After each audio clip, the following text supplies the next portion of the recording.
Oi, eu sou a Thais Maciel, tô aqui de novo, sou jornalista e mãe. Tô aqui hoje para conversar com vocês sobre as 26 coisas que eu aprendi com os meus 26 anos. Eu vou começar falando sobre colégio, depois faculdade e finalizar com os aprendizados que a maternidade me trouxe. E então a primeira coisa, agora falando em relação ao colégio, é não dar tanta importância pro que os outros pensam sobre quem eu sou. E eu já sofri muito com isso em todas as épocas da escola, desde o primário até o ensino médio.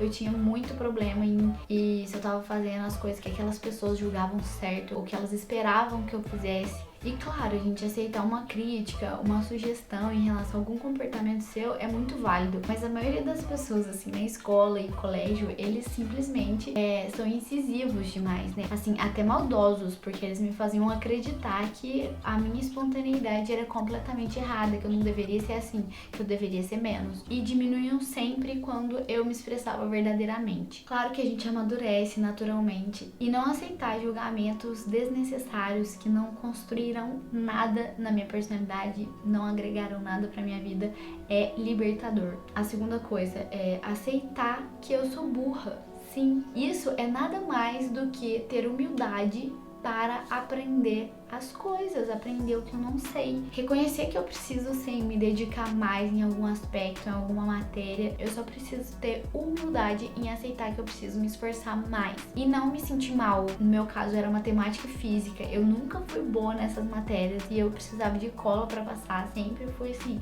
a burra mesmo em relação à prova, estudo, não conseguia resolver aqueles problemas, velho, de física. Para mim era muito complexo. Eu me perdia na metade do problema e não sabia qual era a fórmula que eu usava, nem lembrava qual fórmula, porque eu nunca fui de decorar, eu sempre fui de entender, e pra mim era muito complexo para conseguir entender matematicamente, até porque eu amava as aulas de física, por incrível que pareça, porque meu professor explicava de uma forma quase que poética como a física acontece na natureza e como a física acontece no universo. Meu olho realmente brilhava. E quando a gente reconhece que não sabe alguma coisa, a gente não fica na zona de conforto, e isso faz com que a gente alcance prazeres maravilhosos quando a gente conquista aquela sabedoria. Quando eu realmente aprendi a fazer a primeira conta de não sei do que, daquela fórmula lá, matemática, eu me senti totalmente realizada, sabe? Eu senti aquele conhecimento veio pleno dentro de mim, porque eu sei que eu tive que me esforçar.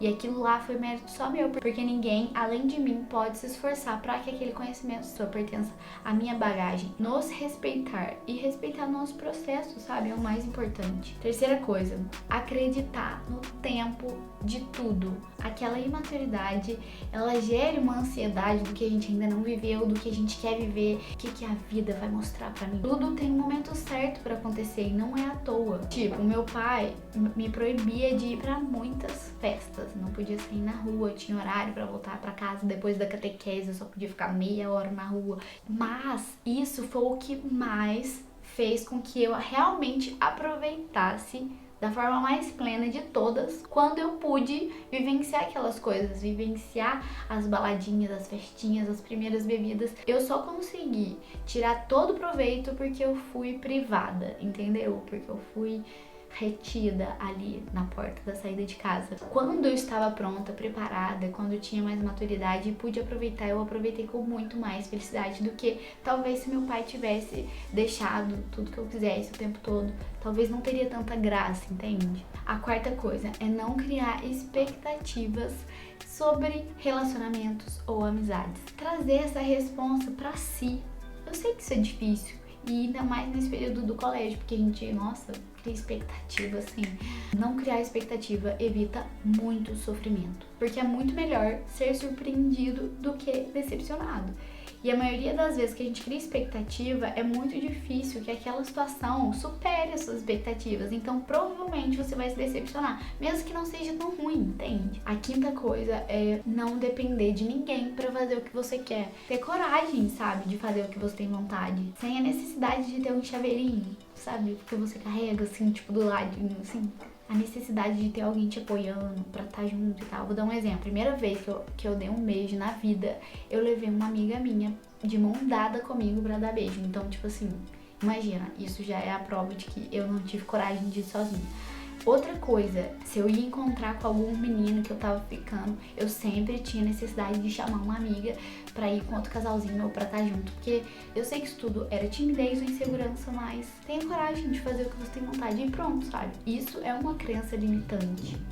Com certeza. A sexta coisa é: não deixe que te coloquem em uma situação de submissão. Saiba se expressar de uma forma clara e educada, mas imponha o que você acredita e o que você é, sempre se respeitando. Tipo, na minha sala tinham pessoas que queriam mandar em tudo, tanto na educação física quanto nas decisões de formatura, por exemplo. Claro que tem pessoas que têm aquele espírito de liderança mais presente na personalidade do que outras, mas isso não significa que elas têm que sair ordenando. Isso não é justificativa para humilhação, sabe? E nem é um aval de que os outros são obrigados a obedecer. Então, por isso que esse seria meu conselho. Tipo, não, você não é obrigada a obedecer quem acha que manda em todo mundo. A sétima coisa é: por mais que tudo pareça não ter rumo, é o momento que Deus mais está agindo na sua vida. Eu digo isso porque eu não passava na faculdade, já tinha 2 anos que eu fazia cursinho, e eu também não passava na autoescola. E eu tava assim, muito sem rumo, sem norte, nossa, sem direção. Gente, eu tava assim no fundo do poço, perdida mesmo. Até quando eu passei na faculdade, eu achei que eu não ia achar casa pra morar aqui nessa cidade, né, que é São João del Rei. Eu falei, gente, eu não vou achar casa, não vai ter casa pra alugar.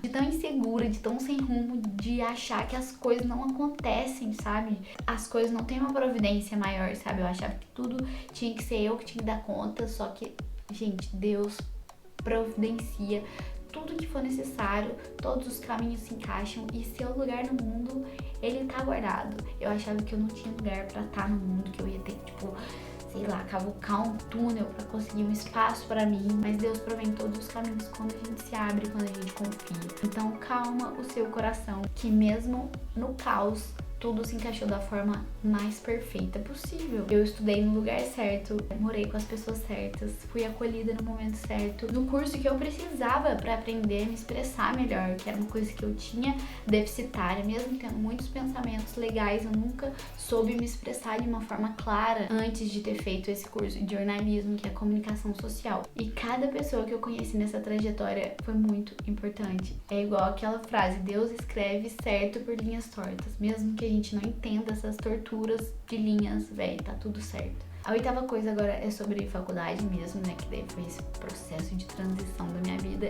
Não ache que a cachaça da sua cidade é igual a cachaça dos seus veteranos. Eu não tô falando que ela é uma cachaça batizada, mas o que eu quero dizer é, tipo, as experiências que você vai ter, tonto, na sua cidade ou no lugar onde você já tá, assim, confortável, todos os seus amigos lá vão cuidar de você, todo mundo lá você já conhece. Agora, quando você entra num ambiente desconhecido, que você não conhece ninguém, que tudo ali é novo, a sua onda de cachaça, de bebida, cerveja vai ser diferente. Então respeita, porque você pode ficar muito tonto sem saber que ficou tonto, mesmo já tendo alguma experiência com bebida, entende? Eu já era muito acostumada a beber cachaça na minha cidade, e o que mais me impressionou foi que na minha calorada eu bebi cachaça e nem foram tantas, e eu simplesmente capotei e bodei, e só foi eu. Então, pra falar que a cachaça tava batizada, não é verdade. Assim, perdi o rumo da prosa e fui dormir na casa de uma veterana, não sabia falar onde eu tava dormindo, e foi o maior rolê, sabe? Eu, assim, graças a Deus, todo mundo era do bem e deu tudo certo. Mas a gente não pode ficar vulnerável assim, ainda mais quando a gente não conhece ninguém. Porque o estado de espírito muda, entende? A gente tem que respeitar que esse negócio de beber, de ir pra festa, é muito sobre o estado de espírito. E se a gente acha que a gente é forte e aguenta tudo, porque a gente aguenta normalmente, pode dar muito errado. As tonturas são diferentes, acredita em mim. Mas não tô dizendo que é só ruim, não, sabe? Eu só tô falando pra respeitar e ir devagarinho, entendeu? A nona coisa é, por mais que pareça mais tentador gastar dinheiro com festas, você precisa comer, aprender a se alimentar. Quando eu entrei na faculdade, foi quando eu realmente aprendi a cozinhar pra mim, porque antes disso eu almoçava em restaurantes e não sabia não, sabe? Eu tinha menor maturidade alimentar e eu comia, tipo, farinha láctea com banana no almoço, ou uma melancia inteira no outro dia pra compensar e não ficar tão gorda. Mas ao mesmo tempo, toda tarde eu tomava um milkshake sabor céu azul, que eu nem sei qual é esse sabor, mas era o meu favorito. O meu cocô saía verde todos os dias e eu achava isso normal. Mas com as minhas veteranas eu aprendi, né, a fazer um ovo, uma crepioca, cozinhar um feijão, mas nunca cozinhava feijão, só raramente, tipo assim, muito raro. Mas já aprendi a passar um bife, Muitas vezes fiz feijões salgados e muitas vezes fiz asinhas de frango cruas, porque eu achava que já tava no ponto, mas com o tempo eu fui pegando a manha ali e tive que priorizar minha alimentação, porque senão eu comecei a ver pela primeira vez na vida resultados físicos de uma alimentação ruim. Meu cabelo, velho, ficou só o bagaço. Comecei a perder cabelo, ele ficou tipo assim, sabe? Eu sentia minha pele desidratada, meu olho fundo. Fases, mas serviu para que eu desse valor numa boa nutrição. Escolha uns alimentos chave, sabe, que sejam práticos para sua rotina universitária, sim, mas se nutra. Nutra com água, nutra com ovo, nutra com o que você achar que seja nutriente e não só comidas que não são comidas. A 10ª coisa é: não confie 100% nas pessoas que você acabou de conhecer. Na verdade, não confie 100% em ninguém, mas principalmente nas pessoas que você, tá conhecendo agora. Muitas delas vão estar só passando pela sua vida por um breve momento, mas não se doa, sabe, por completo, arreganhado para muitas pessoas, porque isso pode te tirar energia verdadeiramente. Na época da faculdade a gente conhece muitas pessoas, então se a gente não segurar a nossa energia, a gente fica sem, é um fato. 11ª coisa é: aceita que nem todo mundo é do bem. Nem todo mundo é do bem o tempo todo. Que eu digo, talvez naquela fase da faculdade a pessoa é do mal e é do mal mesmo, sabe? Ela pode até virar do bem depois de alguma experiência muito engrandecedora, mas respeita que nem todo mundo quer a luz, nem todo mundo quer o bem mesmo das coisas, o bem das pessoas. E a gente tem que aprender a ficar longe dessas pessoas, porque a gente não vai conseguir levar luz. Você tentou uma vez, mas você viu, que aquela pessoa tá fechada para aquilo, não é o momento dela, então respeita, afasta. Aceitar que tem pessoas no estado vibracional totalmente divergente do seu. A 12ª coisa é: aprenda com os mais velhos. E eu não tô falando só de idade, mas os mais velhos de casa, os mais velhos da universidade, porque os veteranos realmente são mais maduros. A gente tem que ter humildade de entender que os calouros não são calouros à toa. A gente realmente tem muito o que aprender com eles, no sentido de relações sociais, educação, recepção de pessoas, como tratar uma pessoa bem, como receber alguém na sua casa, saber ser prestativo. Calouros são inexperientes em 1000 questões da vida. É muito raro chegar um calouro já sabendo de tudo. Se ele já sabe de tudo é porque ele já foi calouro em outro lugar. Não tem outra explicação, sabe? Porque quando a gente vai morar sozinho, eu já morava sozinha, mas na universidade foi totalmente diferente. É como se você tivesse dado um passo para a vida adulta, sabe? A responsabilidade do seu nariz é sua. Vai devagar com a dor, que o santo é de barro. Os veteranos, eles têm muito a ensinar, por mais que não pareça, por mais que eles tenham 1000 defeitos. Claro que tem veteranos merdas, tem veteranos legais, mas tire proveito do que dá, entendeu? E a 13ª coisa é que a história se repete em casas diferentes simultaneamente, ou no próprio ciclo de passagem de calouro para veterano. Eu achei muito engraçado e legal eu ver as minhas calouras simplesmente tendo os mesmos pensamentos e atitudes que eu tinha quando eu tava nessa época da vida. E aí eu comecei a perceber que eu já tava com uma perspectiva de veterano naturalmente, sem ninguém ter me dado esse título, só simplesmente pela vivência que eu tive, um amadurecimento natural ali naquela pessoa. Porque é exatamente o que aconteceu comigo, e aquilo ali vai se repetindo sempre que entra mais calouros, os meus calouros já vão estar mais amadurecidos e aquele ciclo vai ficando assim, velho, muito legal. 14ª coisa é: tenha orgulho das suas raízes. Sempre que tiver em qualquer debate ou conversa, saiba respeitar a sua história, a sua verdade, a sua cultura e a casa de onde você veio. Claro que existem muitos preconceitos, mas geralmente em lugares universitários tem pessoas de diversas cidades diferentes. Mas eu sofri assim, não vou dizer que eu sofri de verdade, mas o que aconteceu comigo é sobre o meu sotaque.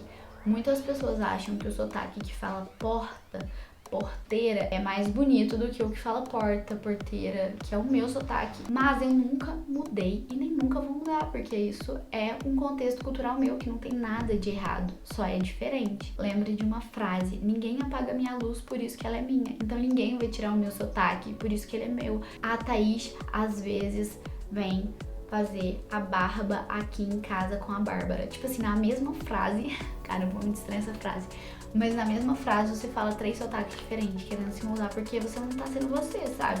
Eu acho que a gente tem que assumir a nossa cultura. Agora, se nós somos atrizes ou atores, aí sim, você muda o sotaque de acordo com o seu personagem. E eu me sinto bem por isso, porque eu consigo ter mais firmeza na hora que eu tô passando minha mensagem, pelo simples fato de ser eu mesma, de não estar preocupando em ser diferente, porque daí eu desvio o raciocínio, também se porte da forma espontânea e canalize pro que mais importa, que no caso é a informação. Foi assim que eu aprendi na faculdade. Não tem nada mais nobre do que o que te diferencia das outras pessoas. Suas raízes são parte de você. Então, uma árvore que se mostra toda de galhos e folhas, se simplesmente cortar a raiz dela, ela vai morrer, sabe? Porque ela não vai ter mais sustentação, ela não tem base. E se sustentar através da sua verdade. 15ª coisa é que vão ter muitas pessoas que vão te ensinar sobre competição e coisas duras da vida. Tanto no curso que você tiver, quanto nas relações sociais. Mas calma que dá pra transmutar toda essa energia. Sempre tem um quebra-feitiço, sabe? É sempre quando você dá um tapa de luva. Aí você vai e dá um auxílio. É generoso. Ou você oferece uma palavra de acolhimento. Porque nesse ambiente tem muitas pessoas inseguras em relação ao futuro, ao presente, a tudo. Sabe? Rixas e coisas, inveja, querer subir em cima da sua cabeça e essas coisas. E a 16ª é se permita uma vez na vida a viver tudo da forma mais extraordinária possível. Então viva tão totalmente quanto possível. Que no caso pra mim foi nessa época da faculdade, eu vivi assim, eu me permiti viver tudo que eu tinha direito. Isso serve pra uma aceitação mais madura pra próxima etapa da sua vida. Tipo, já vivi o que eu tinha pra viver dessa fase. Claro, sempre com juízo, mas aproveita. E agora eu vou falar em relação à maternidade. A 17ª coisa, aceita a felicidade, aceita a mudança, a transformação. Então, aceita essa gestação, aceita essa criança, aceita porque ela vai te fazer ser uma pessoa muito melhor. Principalmente por todos os desafios que a maternidade traz. É uma experiência de responsabilidade única. Eu acho que é uma das primeiras lições da maternidade. É sobre aceitar, receber mesmo, sabe? Você tá recebendo, não é só um corpo, você tá recebendo não só um filho, você tá recebendo um espírito, uma vida toda, sabe? Tipo, uma pessoa que vai fazer total diferença, de alguma forma, não só na sua vida, mas no planeta. 18ª coisa é se dê ao luxo de ser rainha, porque você está trazendo uma princesa ou um príncipe. E o momento de gestação é sim um estado de graça e todo mundo tem que te adular, tem que fazer as coisas gostosas pra você comer. Você merece sentir cada prazer desses hormônios da gestação, cara. Só aproveita. 19ª coisa é sonhe o mais alto que você puder em relação ao mundo ideal que você quer pro seu neném. Idealize cada pedacinho desse mundo da forma mais utópica possível, para que depois que esse neném nascer, você possa fazer minimamente o que dá para esse mundo ser melhor para ele. Qualquer coisa para que esse planeta que habitará o nosso descendente seja um planeta melhor, seja um planeta próspero. A 20ª coisa é seja organizado. Por mais que isso pareça chato, e antes parece chato mesmo, até você vivenciar a doideira que é de coisas que precisam ter pra você ter um neném, titinho. Esse hábito vai facilitar muito a vida de uma mãe, porque uma mãe desorganizada, com certeza, ela tem muito mais coisas pra se preocupar. Sabia? Por mais que pareça assim, que ela não tá se preocupando com a organização, mas ela vai se preocupar depois, porque vai sumir coisa, não vai ter coisa, aí vai ser aquela loucura, e ela não vai conseguir ter paz nem um segundo, e a organizada consegue ter paz pelo menos por um segundo, entendeu? A 21ª coisa é reze e confie na vida, porque o seu bebê vai ser nutrido com o melhor alimento que existe, o seu leite. Lembra que vai dar certo, mesmo se não der assim depois, tudo bem, pelo menos você quis que desse, porque o leite materno, ele é uma coisa muito, muito maravilhosa a longo prazo para aquela criança, sabe? Coma certinho, coma, sabe, o suficiente, não se preocupe com gordura corporal, porque depois você vai correr atrás, só que nesse momento seu corpo precisa estar com reserva mesmo, para poder ter um leitinho bem saudável, sabe? Um leitinho que sustenta bem aquele neném. Claro que todos os leites sustentam, mas a verdade é que você precisa se alimentar bem, sim, para o seu corpo não exigir demais de si próprio, entendeu? Então, se você tá produzindo aquele leite, o seu organismo naturalmente tira de você se você não tiver reserva. E eu tô falando isso sério, não é à toa que cai cabelo, né? Não é à toa que a gente fica um bagaço. E esse tempo da amamentação, ele é quase que uma passagem pra Nárnia. Tipo outra dimensão, sabe? A gente vive em função daquilo. Mas vale cada gotinha, É tipo um casulo que você entrou, mas depois sai, depois você sai, vai voltar ao normal, calma. Ao mesmo tempo, a 22ª coisa é respeite seu limite, tanto limite quando você não pode, não quer, não vai amamentar mais porque já deu pra você, quanto na exaustão por qualquer outra função da maternidade. Respeita o seu limite, porque senão você vai surtar, endoidar e pode dar uma depressão, uma coisa muito pior. Então, dê o seu limite, você entrega o neném pra alguém e fala assim, ó, agora é meu limite, senão eu vou endoidar. Por isso que eu acho que a coisa mais difícil da vida é não ter ninguém pra entregar o neném hora nenhuma. Isso é muito difícil, principalmente com um bebê pequeno. E que não é a realidade de todo mundo ter alguém pra entregar o bebê em algum momento de urgência, sabe? Porque é muito difícil ser sozinha com o bebê. A 23ª coisa é, não sou eu que tenho que servir nas roupas, é as roupas que tem que me servir. Com a mudança do meu corpo, né?